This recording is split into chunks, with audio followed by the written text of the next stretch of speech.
Hello नमस्कार, मैं Ajit Prabhakar, maths with Ajit Prabhakar में आपका स्वागत है। और आज फिर आपके बीच पार्ट 2 आरआरबी एनटीपी वीडियो डाला हुआ था, आप लोगों ने काफ़ी पसंद किया, तो उसी का पार्ट 2 मैंने लेके आया हुआ हूँ।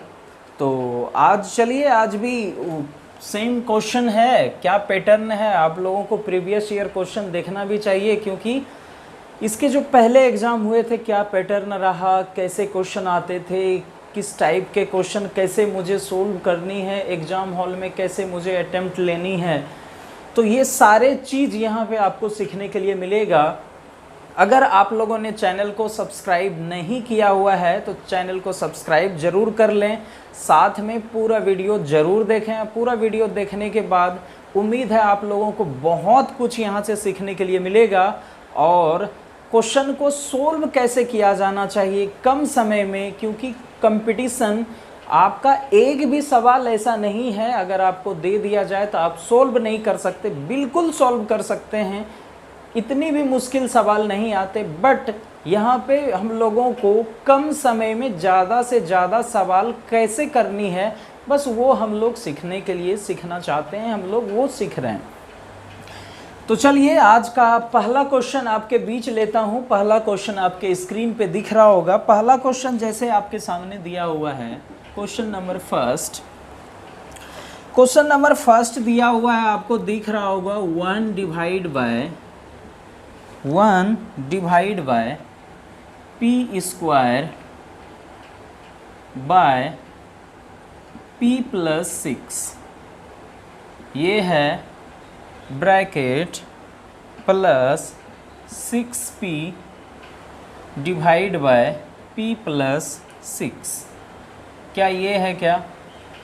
इस टाइप से क्वेश्चन आपके सामने स्क्रीन पे दिख रहा है। ऐसे क्वेश्चन को करने के लिए आप क्या करेंगे? ऑप्शन भी आपको दिख रहा होगा। ऐसे क्वेश्चन को करने के लिए आप क्या करेंगे? सबसे पहले तो आप इसे भूल जाइए, सबसे पहले आप इसे भूल जाइए। आपको ब्रैकेट के अंदर जो दिए गए टर्म हैं, ये टर्म को आप पहले स्टैंडर्ड कर लीजिए, स्टैंडर्ड रूप में इसको ला लीजिए, यानी कि इसे थोड़ा सा सोल्व कर लीजिए। आप इसे सोल्व करेंगे, ये क्या हो जाएगा, आप देख रहे हैं दोनों के बेस में क्या है, p प्लस 6 है। आप चाहें, मैंने ऐसा इसको इसलिए लिखा हुआ है क्योंकि जैसा स्क्रीन पे आपको दिख रहा है उसी टाइप से मैं आपको सॉल्व कराने की कोशिश कर रहा हूँ कि एग्ज़ाम हॉल में अगर आपको स्क्रीन पे बगैर पेन उठाए स्क्रीन पे यूं दिखे p प्लस 6 बेस में है, दोनों कैल्शियम p प्लस 6 होगा, आंसर 1/p। इस टाइप से आपको भी करनी है। तो मैंने क्या किया कि इसे तो ब्रैकेट के अंदर को पहले मुझे सोल्व करनी है, इसे मैं भूल जाता हूँ कुछ सेकंड के लिए। अब देख रहा हूँ कि ये दोनों चीज़ क्या चीज़ में है, प्लस में है, और दोनों के बेस में यानी डिनोमिनेटर में हर में हमारा p प्लस 6 है। अगर दोनों का एलसीएम लेंगे तो p प्लस 6 ही आएगा। क्या आएगा? p प्लस 6, और यहाँ से क्या आ जाएगा, p स्क्वायर प्लस 6p आ जाएगा। आएगा कि नहीं आएगा? ये 1 डिवाइड बाय समथिंग है, यहाँ से क्या हो जाएगा, 1 डिवाइड बाय समथिंग में यहाँ से p आप कॉमन ले लेंगे, क्या p प्लस 6 आ जाएगा, और नीचे क्या है, p plus 6, p plus 6 cancel out हो जाएगा, 1 डिवाइड बाय क्या हो जाएगा, p। यही अपना आंसर है। देख रहे हैं, ये आप इस टाइप से सॉल्व नहीं भी करेंगे तो भी आपका आंसर आना है। आपका स्क्रीन पे देख के बस आपको चेक करनी क्या करनी है, बेस में क्या है, आपको बेस चेक करनी है और एलसीएम लेनी है। और आप जानते हैं कि पहले ब्रैकेट के अंदर को सोल्व करते हैं, उसके बाद नेक्स्ट हम लोग क्वेश्चन नंबर 2 आपका है, दिए गए भिन्नों के लिए निम्न में से कौन सा आरोही क्रम सही है? आरोही क्रम आप जानते हैं, असेंडिंग ऑर्डर मैंने वीडियो भी डाला हुआ है, असेंडिंग ऑर्डर, डिसेंडिंग ऑर्डर। अगर आप लोग नहीं देखे हैं तो वो भी वीडियो जाके देखें, और उसका लिंक आपको इसके डिस्क्रिप्शन बॉक्स में भी मिल जाएगा, तो वो सारे वीडियो आप लोग जाके ज़रूर देखें। साथ में मैं जो एसएससी सीपीओ और सीजीएल का प्रीवियस पेपर का सीरीज चला रहा हूँ, वो सारा वीडियो आप लोग ज़रूर देखें, क्योंकि आपको मैं एक बात बता देना चाहता हूँ कि जब सबसे पहले 2016 में एसएससी सीजीएल का ऑनलाइन हुआ था पहली बार एग्ज़ाम, तो कितनी सिंपल सा एग्ज़ाम हुआ था, कितना सिंपल सिंपल क्वेश्चन आया था। अब वही 2017 में जब सीजीएल का एग्ज़ाम हुआ तो बहुत स्टूडेंट और टीचर दोनों का जब पहली बार क्वेश्चन देखा था, बाद में तो लोग बहुत सारे सॉल्यूशन ढूंढ लेते हैं, बोलता है क्वेश्चन इजी था, लेकिन जिस टाइम एग्जाम हुआ था उस टाइम टीचर और स्टूडेंट दोनों ही बोल रहे थे काफ़ी टफ क्वेश्चन और काफ़ी अच्छे क्वेश्चन पूछे गए हैं। तो इसलिए मैं बार बार बोल रहा हूँ 2017 में जो एनटीपीसी हुआ था वो पहली बार आपका ऑनलाइन हुआ था। अब 2020 है, ये दोबारा से ऑनलाइन अब होगी, तो क्वेश्चन का लेवल बढ़ाया जा सकता है। इसलिए आप लोग थोड़ा सा सीजीएल सीपीओ का क्वेश्चन ज़रूर देखें, इससे आपको बहुत हेल्प मिलेगी।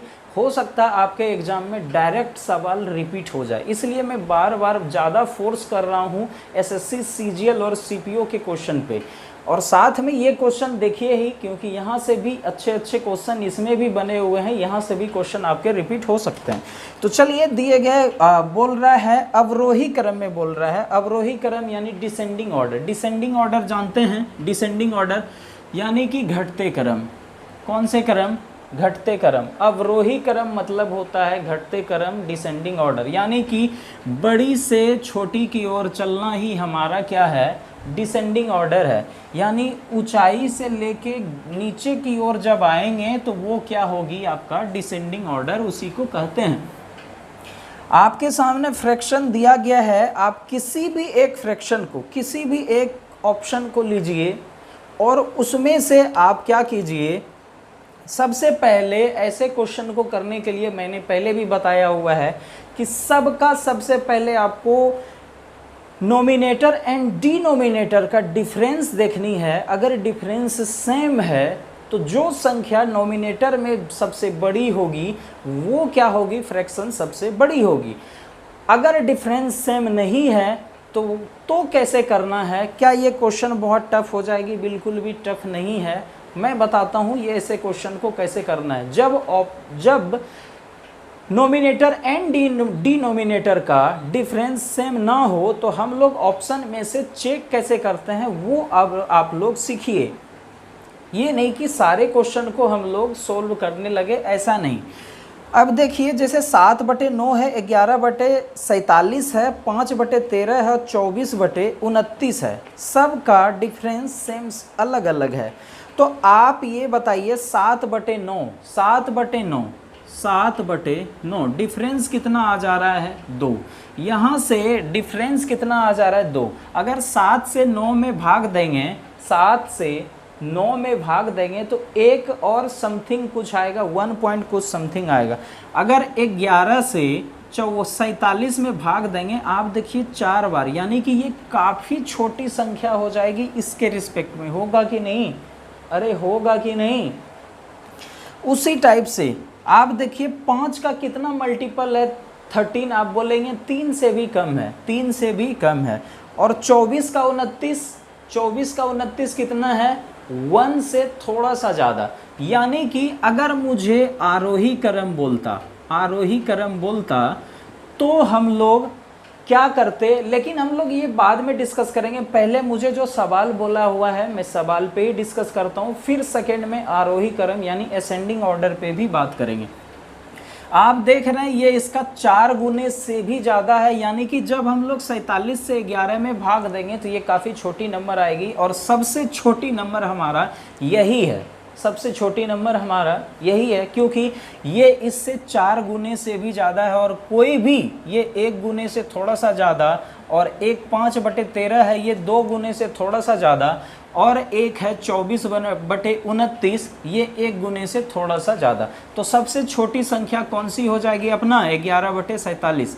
ऑप्शन में देखिए, जिस ऑप्शन में सबसे लास्ट में ये होगी वो आपका आंसर होगा। तो आप कहेंगे ये सबसे आपका डी नंबर में, डी ऑप्शन में है, यही आपका उत्तर है, यही आपका उत्तर है। मुझे सारे चीज़ को सॉल्व करने की कोई ज़रूरत नहीं थी, मात्र 2 सेकंड का क्वेश्चन था ये। अगर सपोज आपसे बोलता इसे असेंडिंग ऑर्डर में कौन सा होगा, अगर असेंडिंग ऑर्डर में बोलता तो कौन सा होता?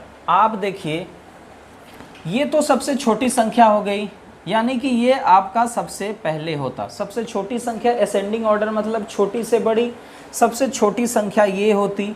इसके बाद कौन सी होती, आप देखिए इससे जस्ट क्या हो जाता, ये इससे 2 से ज़्यादा मल्टीपल है, यानी कि ये दूसरे नंबर पे आ जाता 5/13।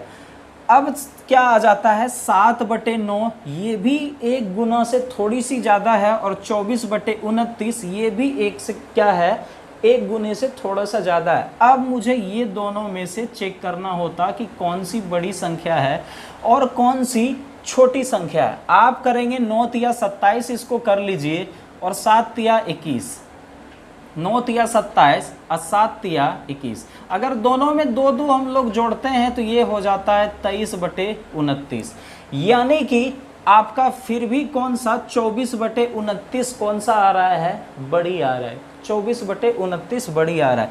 यानी कि आपका असेंडिंग ऑर्डर में क्या हो जाता, 7/9 इंटू बाय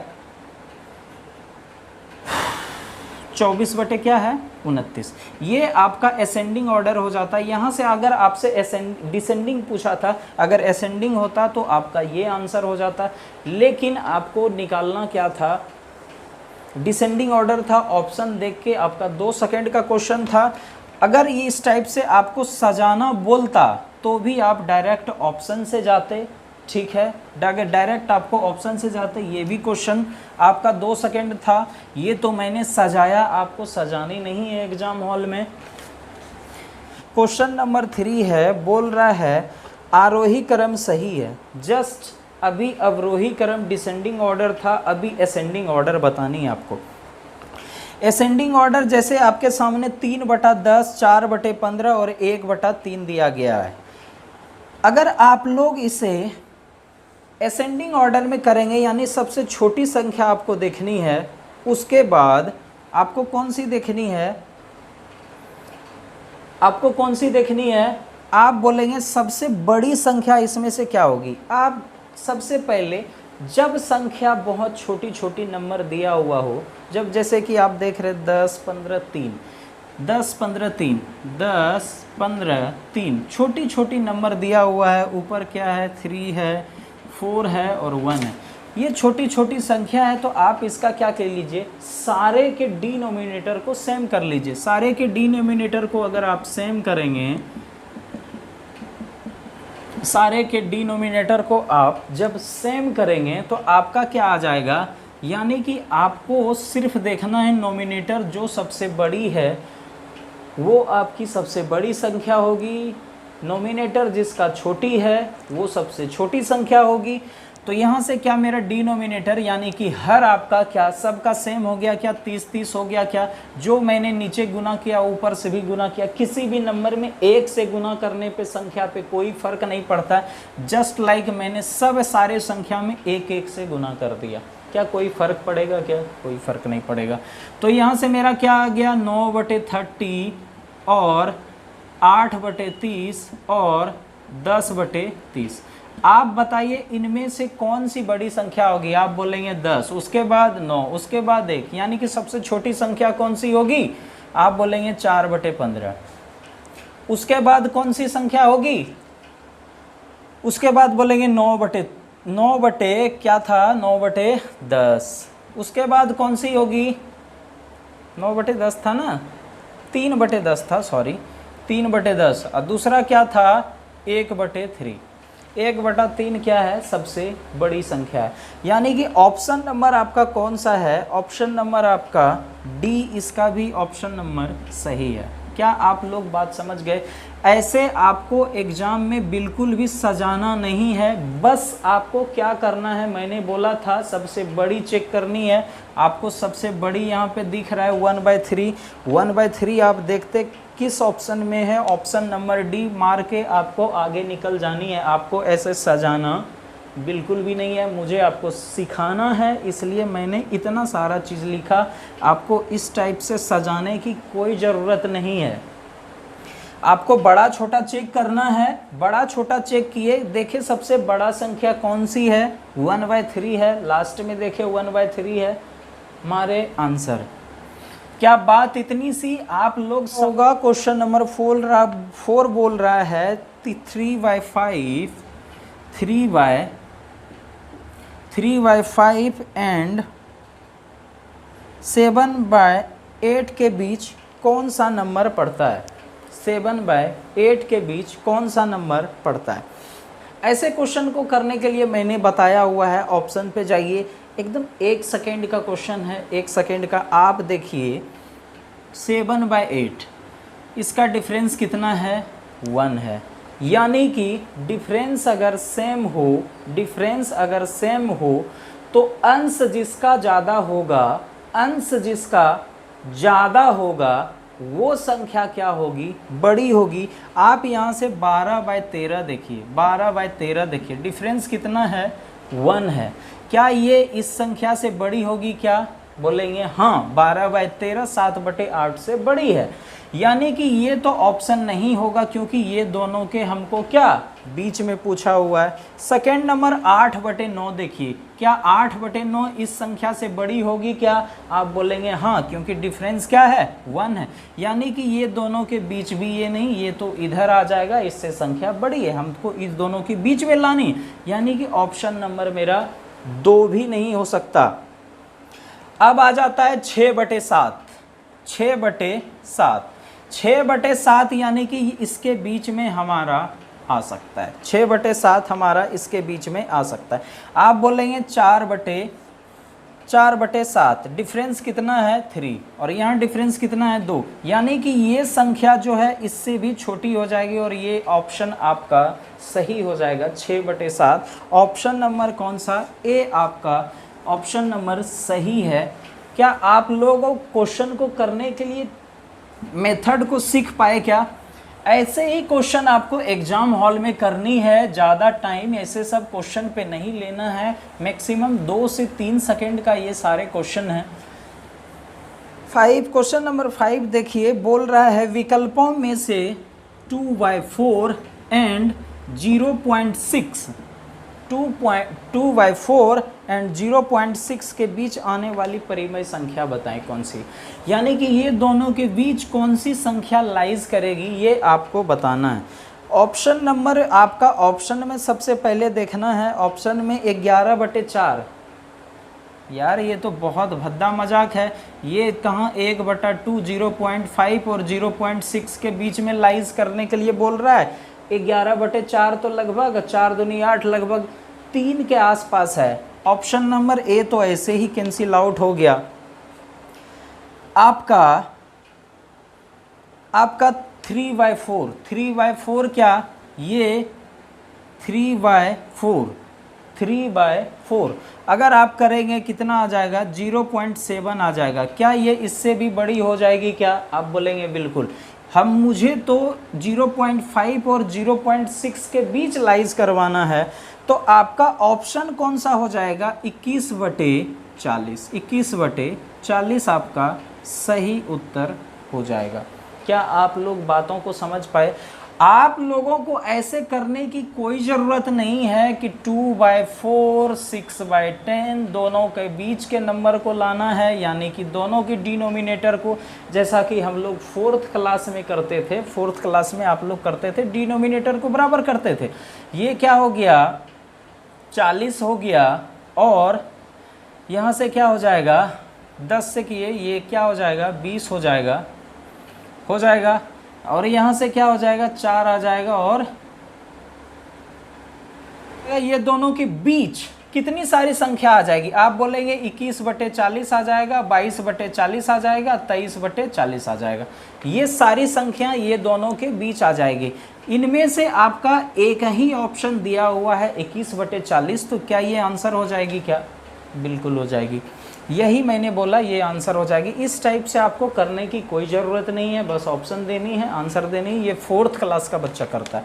आप लोग ग्रेजुएशन पास हैं, आपसे एग्जामिनर इस टाइप से एक्सपेक्ट नहीं रखता है कि आप लोग ऐसे क्वेश्चन को करें। क्वेश्चन नंबर 6 क्या बोल रहा है, दी गई संख्याओं के लिए निम्न में से कौन सा आरोही क्रम सही है। फिर से वही क्वेश्चन, क्या मैंने ये क्वेश्चन को पहले भी बता दिया क्या। नहीं बताया तो चलिए देख लीजिए। क्वेश्चन नंबर 6 क्या बोल रहा है, कौन सी आरोही क्रम है। क्या ऐसे क्वेश्चन को आप कर लेंगे क्या ये मैं बता दूं, मैंने अभी जस्ट बताया, सेम वैसे ही करना है। ऐसे क्वेश्चन को आप लोग खुद से करिएगा और इसका आंसर आप मुझे कमेंट बॉक्स में लिखना है, आपको बिल्कुल लिखना है, भूलिएगा मत, क्योंकि ऐसे क्वेश्चन को आप इग्नोर करेंगे। ये क्वेश्चन अगर आपके एग्जाम में आ गया, आपके जानते हुए भी थोड़ा सा टाइम ले लेगा। क्वेश्चन मुश्किल नहीं है, सबसे बन जाएगा। कितने भी बच्चे स्टूडेंट की जिसका बेसिक भी ठीक नहीं है वो भी कर लेंगे जोड़ जाड़ के, लेकिन है कि आपको जल्दी करना है। कंपटीशन जल्दी, टाइम सबसे बड़ी बात है। कंपटीशन क्या चीज़ का है, समय का है, टाइम का है। कम समय में कितने ज़्यादा सवाल आप कर सकते हैं, कंपटीशन इसी चीज़ का तो है, समय का है। तो आपको ये सारे क्वेश्चन को प्रैक्टिस करनी है। इसका कमेंट बॉक्स में आंसर आपको लिखनी ही है, ठीक है। क्वेश्चन नंबर 7 देखिए क्या बोल रहा है। क्वेश्चन नंबर 7 क्या बोल रहा है, दशमलव विस्तार समाप्त होता है। क्या आप लोग टर्मिनेटिंग डेसिमल पढ़े हैं क्या? टर्मिनेटिंग डेसिमल यानी कि आप बताइए, अगर मैं लिखूं 1/3 1/3 लिखूं तो आप क्या बोलेंगे, 0.333। क्या ये इसका कहीं पे अंत होगा क्या? आप बोलेंगे नहीं। अगर मैं लिखूं 1/6 आप बोलेंगे कितना आ जाएगा, 0.1 यानी कि 4 पर 39 आ जाएगा, 6 के 36 आ जाएगा, और क्या आ जाएगा फिर 6666 समथिंग इस टाइप से आएगा। क्या इसका कहीं पे अंत होगा क्या? नहीं होगा। अगर मैं लिखूं 1/2 आप बोलेंगे यस 0.5। अगर लिखूं 1/5 आप बोलेंगे 0.2। अगर लिखूं 1/4 आप लिखेंगे 0.25। क्या आप लोग लिखेंगे क्या मैंने जो इतने सारे चीज लिखा, आप इससे क्या समझ में आता है आपको?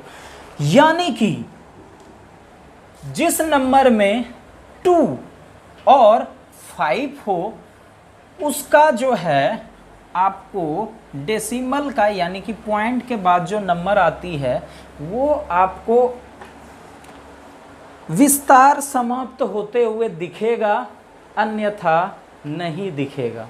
क्या इतनी सी बात आप मेरी समझ पाए क्या?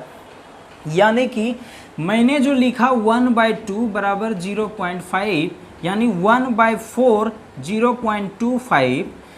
अगर आप बोलेंगे इसमें भी 2 है, इसमें भी 2 है, इसमें भी 2 है, 2 × 3, लेकिन मैं बोल रहा हूँ भैया कि ये जो 3 है ना, 3 क्या करती है कि इसे डेसिमल पॉइंट जो होता है, पॉइंट के बाद जो नंबर आती है उसका समाप्त होता ही नहीं है, वो चलते ही जाता है। मैंने तो बताया 1/3 0.33333, ये कहीं पे अंत होगी क्या? नहीं होगी। तो मैंने बताया कि जिसके डिवाइड में 2 और 5 हो, 2 और 5 मल्टीपल में तो हो ही हो, लेकिन वहाँ पे 3 ना आता हो, 7 ना आता हो, कोई भी प्राइम नंबर ना आता हो, तो वो संख्या क्या होगी? बस इतनी सी बात याद रखो यार, ज़्यादा सीखने की ज़रूरत नहीं है। जब मैं क्लास कराऊंगा तो आपको मैं पूरा तरीके से बताऊंगा। बस इतनी सी याद रखो कि 2 और 5 अगर डिनोमिनेटर में आएगा तो उसका क्या होगा, टर्मिनेटिंग डेसिमल क्या होगी, समाप्त होगी, यानी कि वो नंबर क्या होगी, समाप्त होगी। तो ऐसे ऑप्शन में आपको कौन सा दिख रहा है? आप बोलेंगे कौन सा दिख रहा है, कहाँ है क्वेश्चन? क्वेश्चन नंबर 7 बी नंबर आपको दिख रहा होगा 17/25। 17/25 आपको ऑप्शन नंबर सही हो जाएगा, क्योंकि 17/5 × 5 आपको दिख रहा है। अगर यहाँ पे 17/4 रहता ऑप्शन में, ये नहीं रहता, तो हम फिर भी क्या बोलते, यही ऑप्शन हो जाता, क्योंकि ये क्या है, 2 × 2 है। यानी कि नीचे 2 और 5 अगर हो तो वो क्या होगी, दशमलव विस्तार समाप्त हो जाएगा। बात समझ पाए क्या? ऑप्शन नंबर बी इसका आंसर